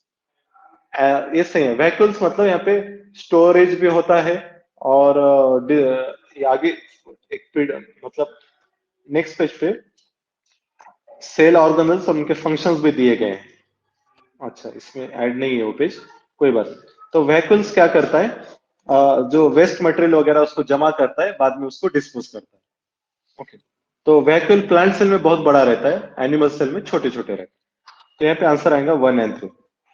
उसका जो नेक्स्ट पेज है वहां पे देखो, एनिमल्स जो रहते हैं दो टाइप के रहते हैं, प्रोकैरियोट यूकैरियोट। एनिमल या ओवरऑल जो लिविंग बीइंग्स हैं, तो प्रोकैरियोट हैव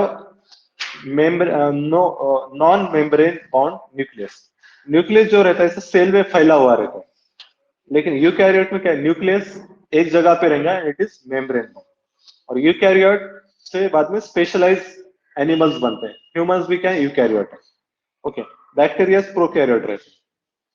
ठीक, इसके बाद देखो नेक्स्ट पेज, नेक्स्ट वाली इमेज सेल ऑर्गेनल्स हैं, mitochondria, centriosome, nucleus, lysosome, endoplasmic reticulum, Golgi apparatus। ठीक है, जो एंडोप्लाज्मिक रेटिकुलम है यहाँ पर प्रोटीन सिंथेसिस होता है, नए प्रोटीन्स बनते हैं। ओके, न्यूक्लियस में जेनेटिक इंफॉर्मेशन स्टोर रहती है। लिजोसोम जो है, लिजोसोम क्या करता है, सुसाइडल डाइज, जो ओल्ड सेल्स वगैरह हैं सेल ऑर्गेनल, वहां पे जाके एंड होते हैं। फिर इसी तरह गोल्जी apparatus, जो प्रोटीन सिंथेसिस वगैरह हो रहा है उनको पैकेजिंग वगैरह करते हैं, फिर वो सेल के बाहर जाते हैं। ओके, तो इस तरीके से पूरा काम करता है सिस्टम। उसके बाद वाली जो डायग्राम है, डिफरेंस बिटवीन एनिमल और प्लांट सेल। तो अब आप देखोगे, एक तो है cell wall, cell wall plant cell में है, एनिमल सेल में नहीं है। दूसरी चीज, जो वैक्यूल है बीच में देखो, बहुत बड़ा वैक्यूल दिख रहा है प्लांट सेल में, एनिमल सेल में वैक्यूल बहुत छोटे छोटे रहते हैं, मल्टीपल। ओके, इसी तरीके से जो क्लोरोप्लास्ट वगैरह रहता है ये प्लांट सेल में रहता है, एनिमल सेल में नहीं रहता। ठीक है, इसके बाद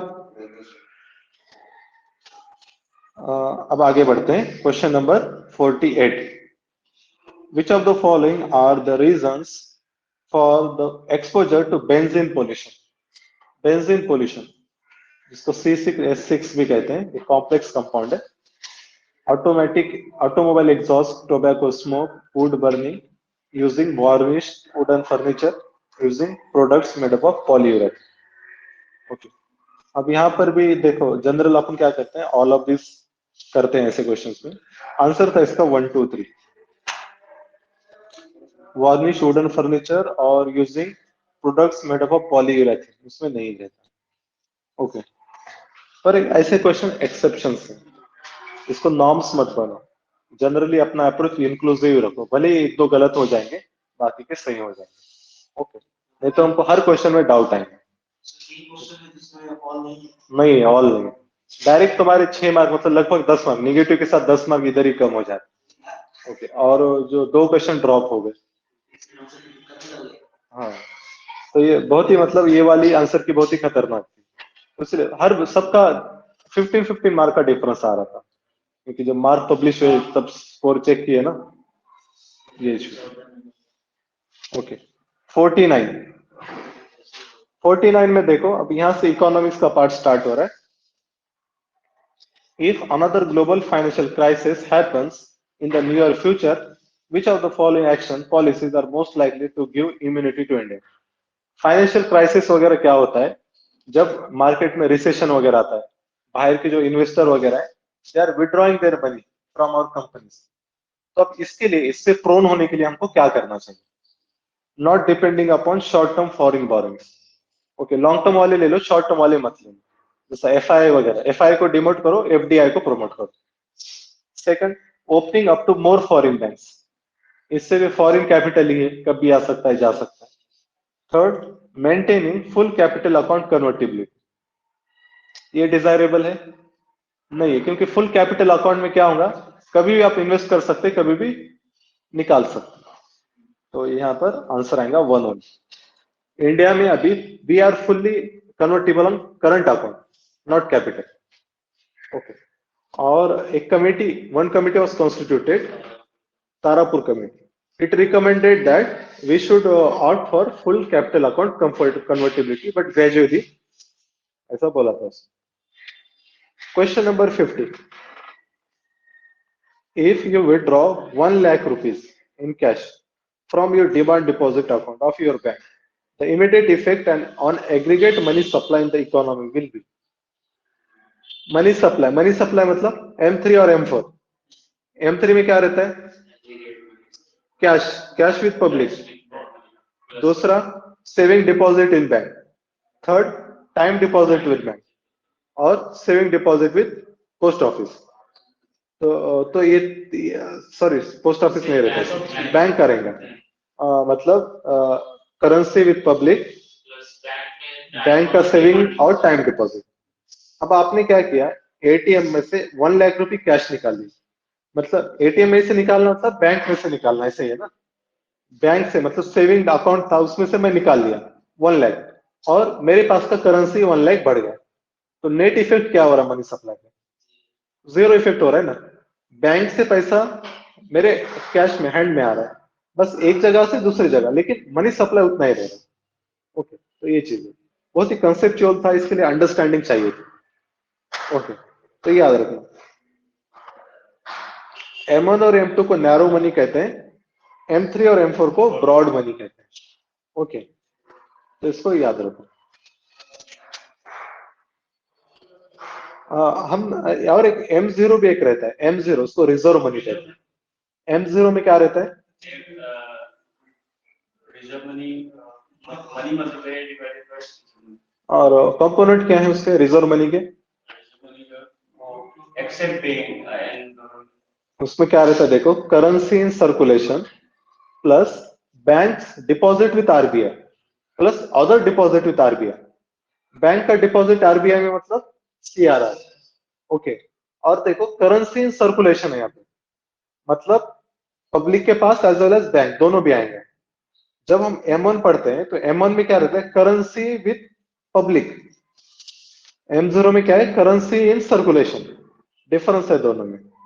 ओके, M1 में हम पढ़ते हैं currency in circulation plus saving deposit with bank, ये दो रहते हैं। ठीक, तो ये चीज आप समझ लेना। ओके, तो आज हम यहाँ पर रुक जाते हैं। In next session will discuss 51 to 100।